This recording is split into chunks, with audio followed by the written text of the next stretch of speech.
নমস্কার বন্ধুরা, আজকের এই ভিডিওর মাধ্যমে আপনারা জানতে চলেছেন কৃষক বন্ধু পিএম কিষাণ 2 টাকায় একসঙ্গে পাবেন তো।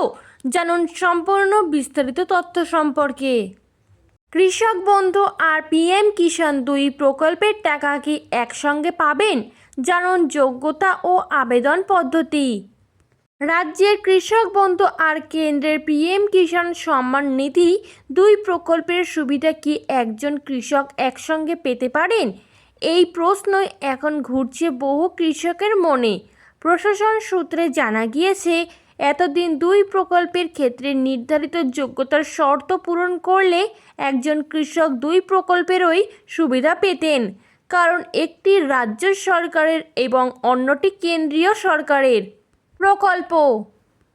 পিএম কিষাণ সম্মান নিধি প্রকল্পের যোগ্য ভূমি মালিক কৃষক পরিবার বছরে মোট 6,000 টাকা পান।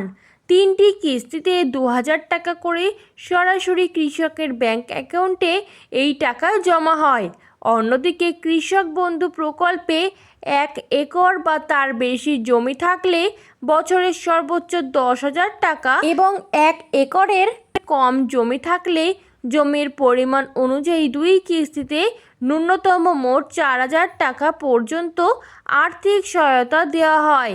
পাশাপাশি কৃষকের মৃত্যুর ক্ষেত্রে পরিবারের জন্য রয়েছে 2 লক্ষ টাকার মৃত্যুকালীন সহায়তা। মালদহ জেলা কৃষি দফতর সূত্রে জানা গিয়েছে, বর্তমানে কৃষক বন্ধু প্রকল্পের উপভোক্তাদের নথি যাচাইয়ের কাজ চলছে। নতুন করে আবেদনের বিষয়ে এখনও আলাদা কোনো নির্দেশিকা আসেনি, তবে পিএম কিষাণের জন্য অনলাইনে আবেদন করা যায়। কৃষক বন্ধু প্রকল্পে আবেদনের ক্ষেত্রে স্থানীয় গ্রাম পঞ্চায়েত বা ব্লক কৃষি দফতর থেকে আবেদনপত্র সংগ্রহ করে তা পূরণ করতে হবে। আধার কার্ড, ভোটার কার্ড, জমির পর্চা বা খতিয়ান বা বৈধ বর্গা চাষের নথি, ব্যাংক পাসবুকের প্রথম পাতা বা বাতিল চেক, পাসপোর্ট সাইজ ছবি এবং সচল মোবাইল নম্বর প্রয়োজন। পূরণ করা ফর্ম ও নথি ব্লক কৃষি দফতরে জমা দিতে হবে। যাচাইয়ের পর আবেদন প্রক্রিয়া এগোবে। পিএম কিষাণ পোর্টালের ফার্মার কর্নার থেকে নিউ ফার্মার রেজিস্ট্রেশনের মাধ্যমে অনলাইনে আবেদন করা যায়।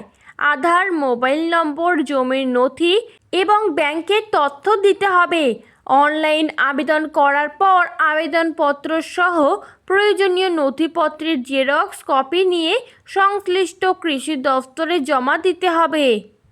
তবে 2 প্রকল্পের সুবিধা পাওয়ার ক্ষেত্রে যোগ্যতা ও নথিপত্রের যাচাই অত্যন্ত গুরুত্বপূর্ণ।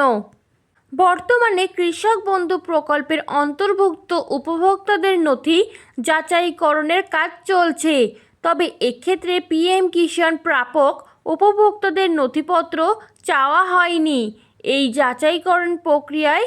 তাই এই নথিপত্র যাচাইকরণ সম্পূর্ণ হওয়ার পর নতুন নির্দেশিকা আসার পর জানা যাবে কৃষকদের 2 প্রকল্পের সুবিধা একসঙ্গে মিলবে কিনা। এরকমই নতুন সরকারের নতুন এবং গুরুত্বপূর্ণ তথ্য সবার আগে পেতে চ্যানেলটি সাবস্ক্রাইব করে বেল বাটনটি প্রেস করে চ্যানেলটির সাথে যুক্ত থাকুন।